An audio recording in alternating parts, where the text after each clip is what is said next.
Шеберлердің арасында ойнап күліп жүреміз, сіздердің жастарыңызды бізге Көкпекті кітапхананы атынан біз Қарттарым, асыл, қазынам деген атты кітап көрме әкеліп отырмыз.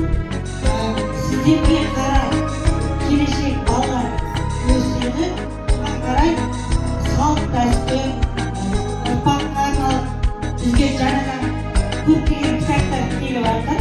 Келіп кітапханадан алуға